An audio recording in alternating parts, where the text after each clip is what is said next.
Assalamualaikum warahmatullahi wabarakatuh. Jumpa lagi pada channel seri belajar kimia. Pada kesempatan kali ini kita akan mempelajari elektrolisis.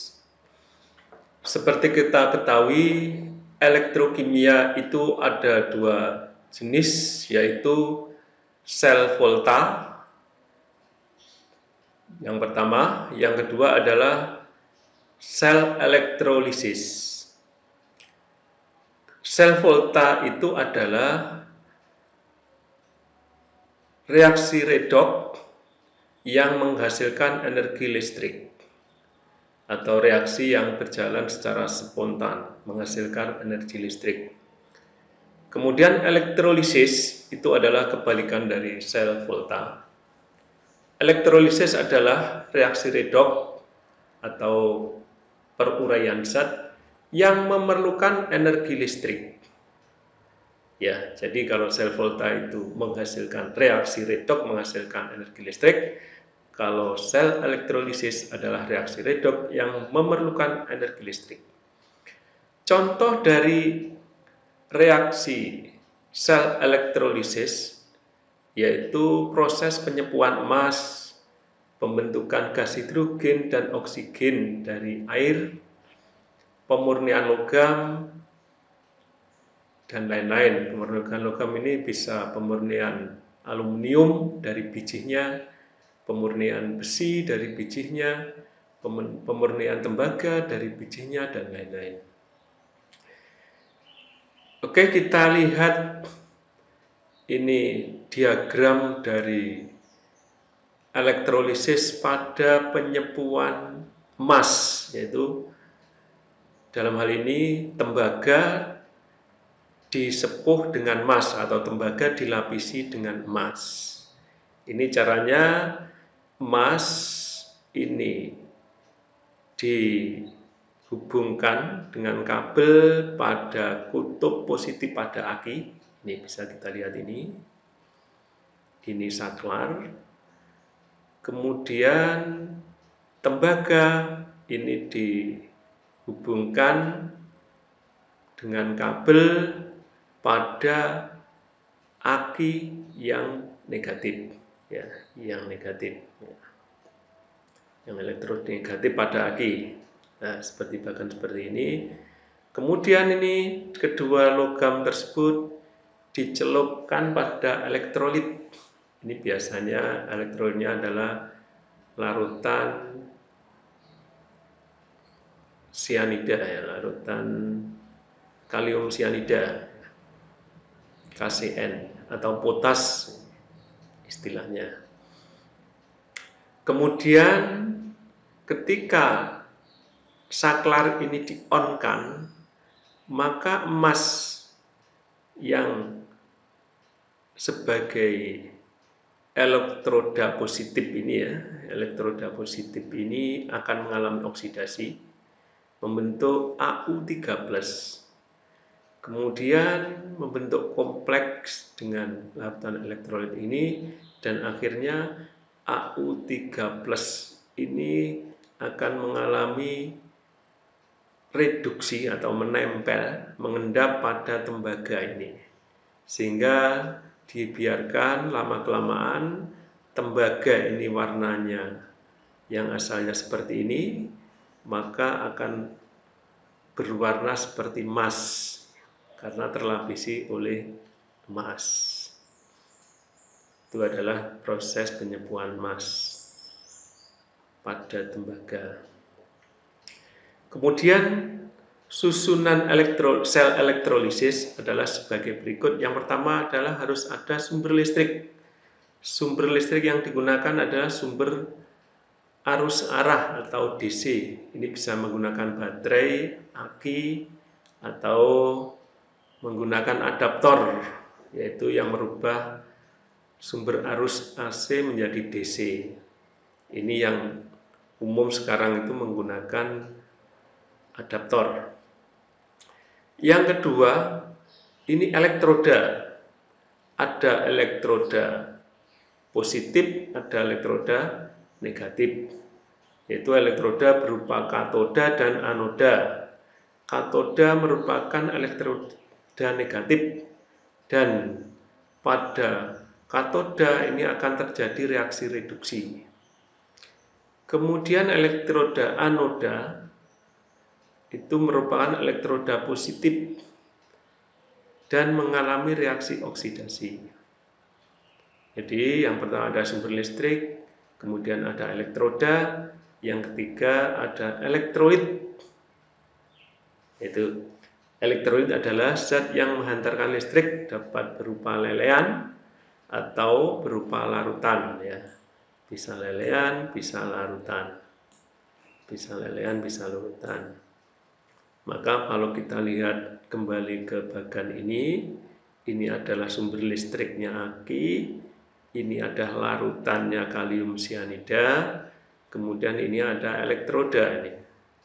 Elektrodanya ini anoda, emas, katodanya adalah tembaga. Oke.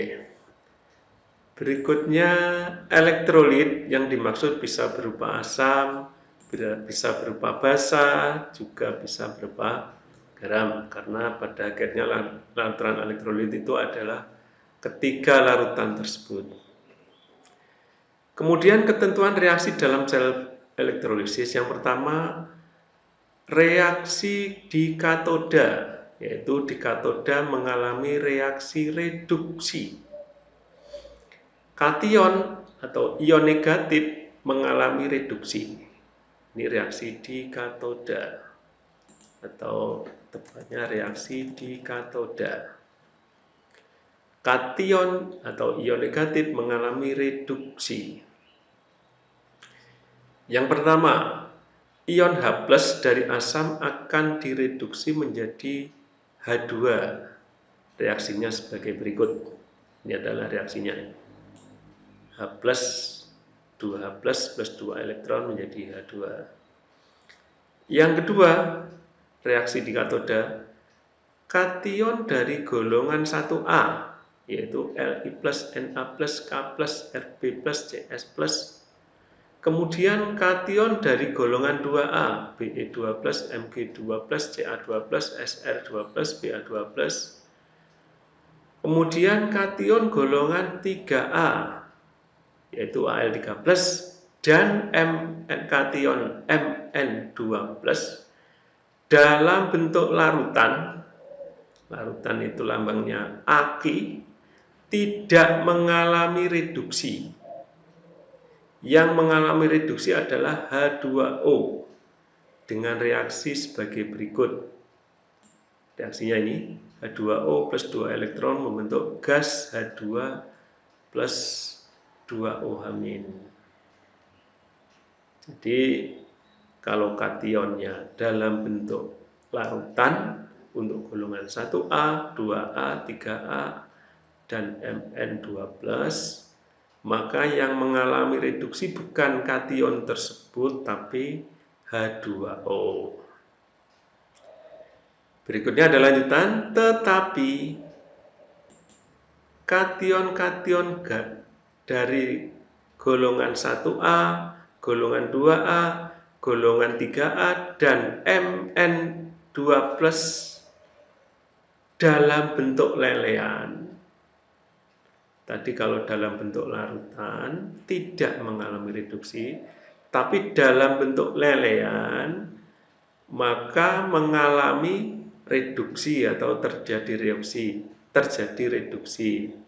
Contohnya Na+, ini dalam bentuk lelehan, plus elektron membentuk Na dalam bentuk padatan atau endapan. Jadi perlu kita tekankan, kalau Na+ dalam bentuk larutan, maka yang mengalami reduksi ini H2O dengan reaksi sebagai berikut. Kemudian dalam bentuk lelehan, maka Na reaksinya seperti ini. Na+ plus elektron menjadi Na ini.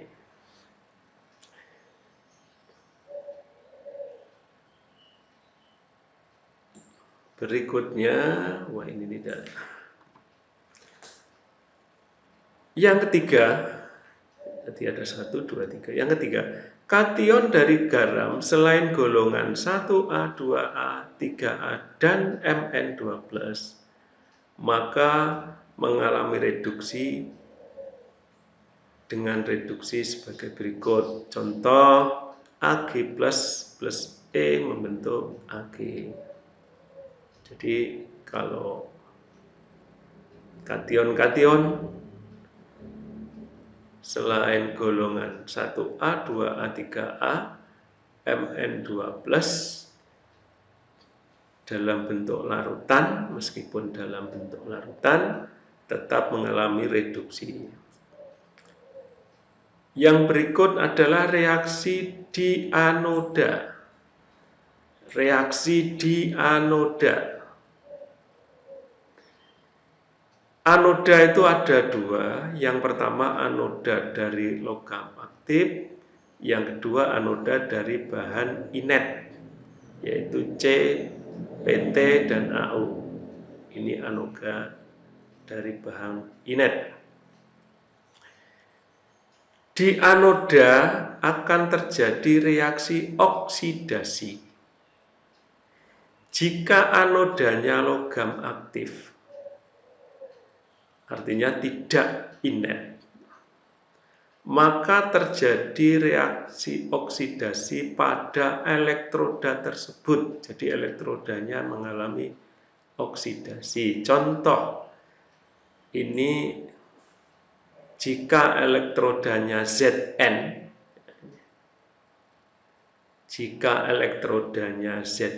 maka reaksinya Zn mengalami oksidasi, yaitu Zn menjadi Zn2+ plus 2 elektron. Untuk anoda dari bahan inet, contohnya adalah karbon C, AU atau emas, atau PT, maka yang mengalami oksidasi adalah anion atau molekul air. Jadi elektrodanya tidak mengalami oksidasi. Yang mengalami oksidasi adalah anion atau molekul air. Dengan ketentuan sebagai berikut. Jika anion dari larutan garam halida atau X-nya itu bisa berupa Cl, bisa berupa F, bisa berupa Br, bisa berupa I. Maka terjadi reaksi oksidasi anion tersebut dengan reaksi sebagai berikut. 2 ikmin menjadi X2 plus 2 elektron. Misalkan ini X-nya kalau kita ganti Cl, misalkan Cl, 2 Cl min membentuk Cl2 dalam bentuk gas. Gini. Poin yang kedua untuk anoda inet, jika anion berupa anion beroksigen, yaitu anion beroksigen atau sisa asam oksi, contohnya SO42-, NO3-, CO32-, PO43-, maka yang mengalami oksidasi adalah air dengan reaksi sebagai berikut. 2,2O menjadi O2 plus 4H plus 4E. Ini jika anion-anionnya berupa sisa asam oksi seperti ini. Maka yang mengalami oksidasi bukan ion ini, tapi yang mengalami oksidasi adalah air.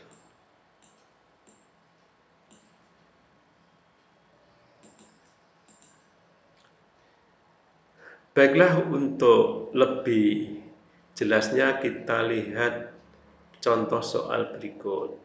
Yang pertama, tuliskan reaksi elektrolisis lelehan NaCl dengan elektroda C.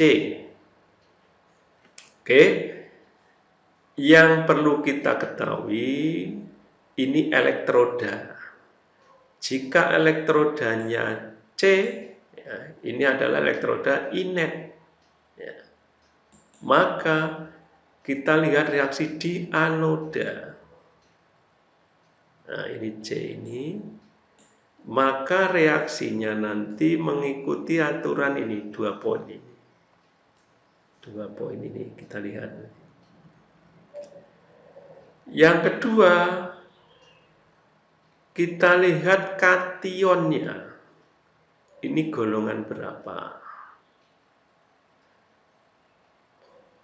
Sekarang kita lihat reaksi lelehan NaCl. Ini reaksi ionisasinya seperti ini. NaCl dalam bentuk lelehan atau leburan menghasilkan Na+ dan Cl-. Na+ ini reaksi di katoda. Na+ ini kan golongan 1A. Golongan 1A. Ini Na+. Golongan 1A dalam bentuk lelehan. Ini dalam bentuk lelehan. Maka akan terjadi reduksi, reaksinya seperti ini. Sehingga di katoda akan terjadi reaksi Na+ plus elektron menjadi Na. Kemudian di anoda, karena anodanya inet C, maka yang mengalami reduksi adalah anionnya Cl- ini. Sehingga reaksinya seperti tadi, ini 2 Cl- menjadi Cl2 plus 2 elektron. Reaksinya seperti ini. 2 Cl- menjadi Cl2 plus 2 elektron. Sekarang kita lihat elektron di sini 1, di kanan ada 2, maka yang reaksi di katoda itu harus dikalikan 2 supaya hasilnya 2 elektron. Yang di anoda ini dikalikan 1, sehingga 2 elektron ini bisa dicoret. Ya, ini dicoret ini. Ini dicoret dengan ini. Sehingga bila dijumlahkan menjadi 2 Na+ plus 2 Cl- menjadi 2 Na plus Cl2. Sehingga lelehan NaCl ini hasil elektrolisnya adalah endapan Na, natrium, dan gas klorin. Kemudian contoh soal yang kedua, tuliskan reaksi elektrolisis larutan NaCl dengan elektroda karbon.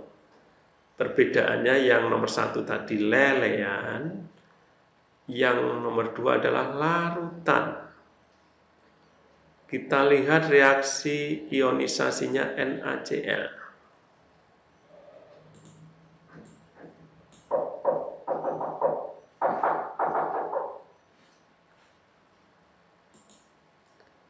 Reaksi NaCl.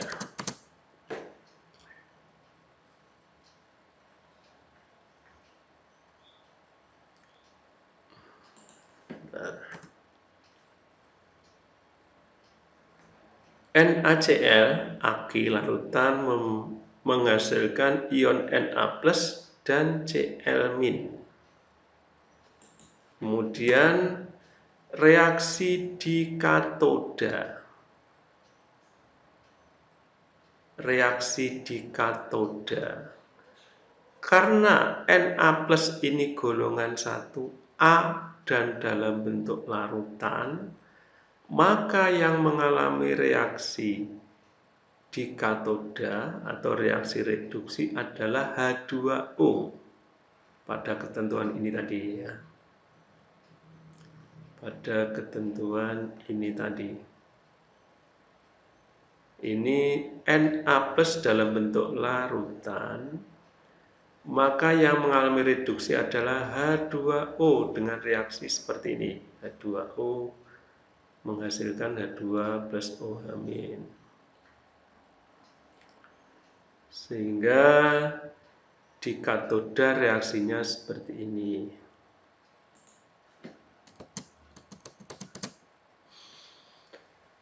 Kemudian reaksi di anoda, karena anodanya inet ya, inilah C, elektrodanya inet, maka anionnya mengalami oksidasi. Ini anionnya Cl-, reaksi oksidasinya 2Cl- menghasilkan Cl2 plus 2 elektron. Sehingga ini sudah elektron yang ditangkap sebanyak 2, yang dilepas 2, maka ini bisa dicoret sehingga tidak perlu dikalikan. Langsung dijumlahkan reaksi ini jadi 2H2O plus 2Cl- membentuk gas H2 plus gas Cl2.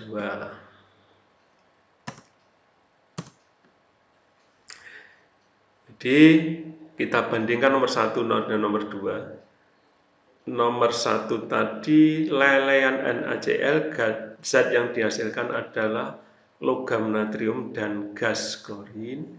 Kalau larutan NaCl yang dihasilkan adalah gas H2 dan gas Cl2 atau gas klorin. Kemudian soal yang ketiga. Tuliskan reaksi elektrolisis larutan CuSO4 dengan elektroda karbon atau inet. Maka kalau inet itu menggunakan poin ini tadi ya, seperti tadi ya. Reaksi ionisasi CuSO4. CuSO4 terurai menjadi Cu2+ dan SO4 2-. Reaksi di katoda, karena bukan Cu2+ ini bukan ion golongan 1A, 2A, 3A, dan Mn2+, maka reaksi di katoda Cu2+ ini langsung mengalami reduksi membentuk Cu ya. Membentuk Cu, endapan Cu.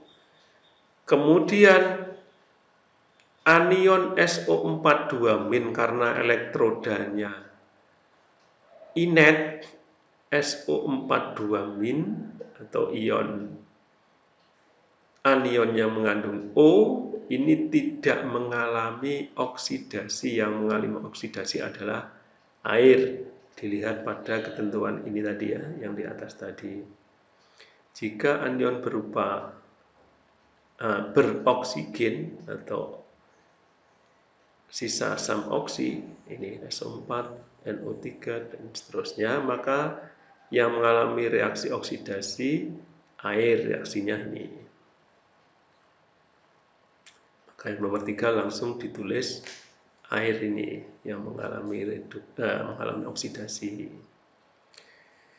Karena elektron yang ditangkap ini pada katoda 2 elektron dan pada anoda yang dilepas 4 elektron, maka pada reaksi di katoda dikalikan 2, di anoda dikalikan 1, sehingga ini menjadi 2Cu2+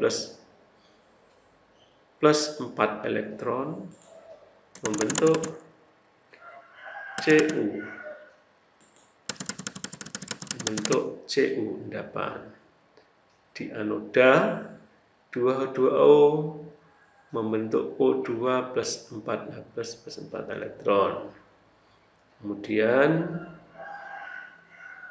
4E-nya dicoret kiri kanan, kemudian dijumlahkan hasilnya 2CO2 plus 2H2O menghasilkan 2Cu plus O2 dalam bentuk gas. Jadi larutan CuSO4 jika dielektrolisis dengan elektroda karbon hasilnya adalah endapan Cu dan gas oksigen. Kemudian yang keempat, bukan kelima ini ya. Yang keempat, tuliskan reaksi elektrolisis larutan CuCl2 dengan elektroda besi. Ya, ini besi ini adalah logam aktif, tidak logam inet. Ya, karena besi ini mengalami reaksi reduksi. Kita lihat dulu reaksi ionisasi larutan CuCl, bukan NaCl ya. CuCl. Copy dulu.